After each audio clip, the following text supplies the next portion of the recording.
juez tiene que utilizar racionalmente la medida cautelar. Por ejemplo, yo diría que en principio, el caso sería, las medidas que dictó una juez de la niñez y adolescencia fueron desproporcionadas. Ahí está el principio de la proporcionalidad. Si ya ordenaba la retención de los dineros que reclamaban los trabajadores, era suficiente. Pero ordenó el secuestro de las marcas, ordenó la prohibición de la venta de las acciones, es decir, no hubo proporcionalidad realmente. Y en ese caso, además, había un juez que ya conocía de la acción de protección. Entonces, ¿cómo es que si ya había un juez que conocía la acción de protección, cómo es que aparece súbitamente otro juez y dicta una medida cautelar cuando ya había un reclamo de por medio?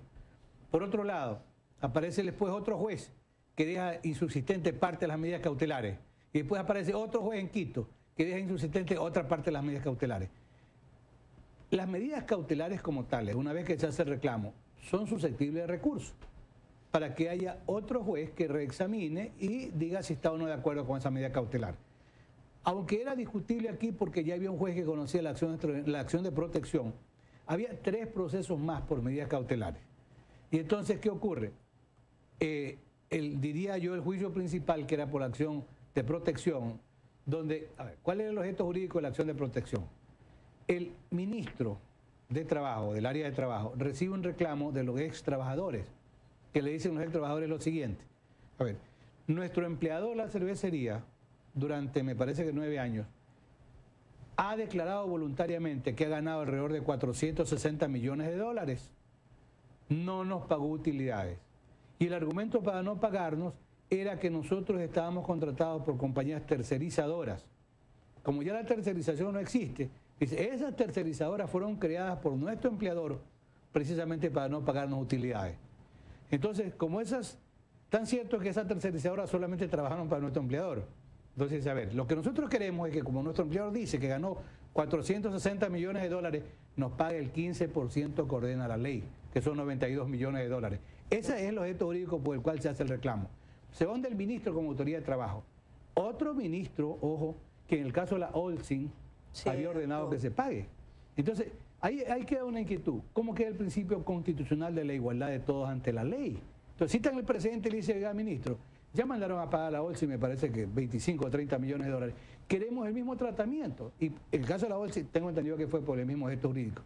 El ministro no es que les niegue el derecho al reclamo, pero le dice, yo no tengo competencia, dice el ministro, para ordenar a la cervecería que les pague. Palabras criollas, se lava las manos. Y ya, entonces dice, pero ustedes tienen derecho a ir a reclamar ante los jueces de trabajo. ¿Cuál es el problema de fondo ahí? El siguiente. Por el tiempo que ha pasado, si van donde los jueces de trabajo, la acción laboral está prescrita. No tendrían derecho a cobrar. Ese es un tema, salvo que yo me haya equivocado, pero es lo que yo he podido estudiar. Eso está prescrito. Entonces, plantean la acción de protección y le dicen al juez, señor, el ministro nos ha negado y nosotros citamos el presente caso Olsin, ordénele al ministro, usted juez de garantías constitucionales, que nos pague nuestro empleador. Y el juez que conoce la acción de protección le da la razón a los trabajadores. Él dice, así como usted, ministro, procedió en el caso de la Olsin, procede en el caso de cervecería, y cumpla con exigir al patrono que pague. Doctor, ahí vendría una duda. Dentro de este proceso que el juez tiene que, el juez le ordena, ¿tiene que decirle de una forma tajante y ordenarle, o tiene que decirle que se actúe dentro de lo procedente del trámite similar a lo que ocurrió?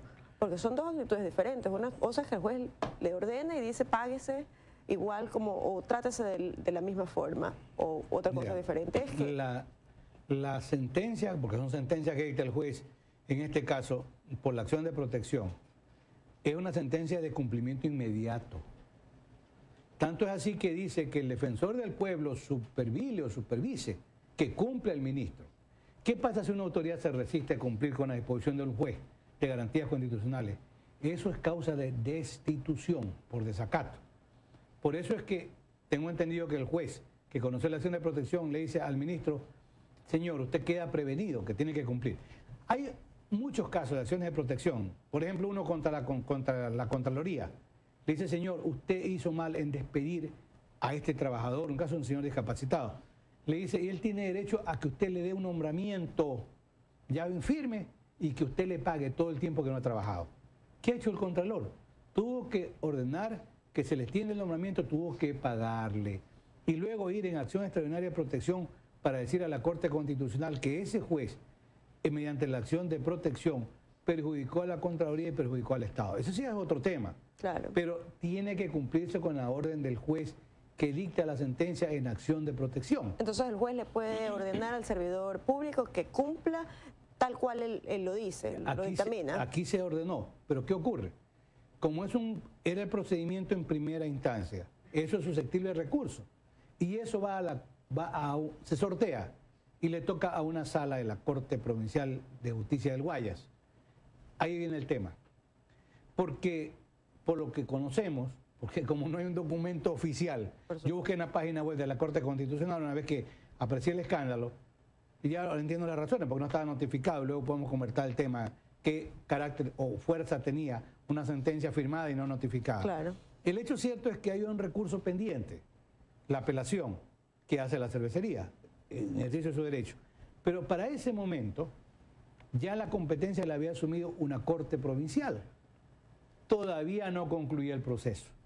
Y el argumento, por lo que hemos leído, porque no tenemos el documento a la mano, es que mediante la acción de revisión, que es un reexamen de causas, la Corte Constitucional asumió la competencia en todos los casos, tengo entendido, en las 3 acciones de protección, de medidas cautelares y en acción de protección. Pero ojo, esa actuación sí es una actuación indebida.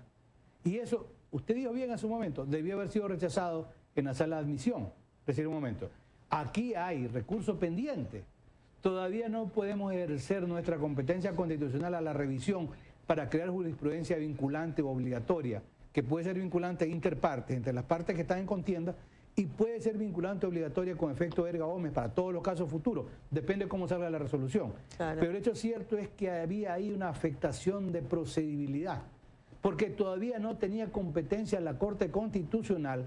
¿Por qué? Porque había un recurso pendiente. Tan cierto es que, ojo, ese es el argumento para declarar la nulidad de FOJA, me parece 37, como hemos leído ya, y dice que vuelvan las cosas a su estado anterior, porque no debimos haber conocido en virtud de que se trataba de causa en trámite.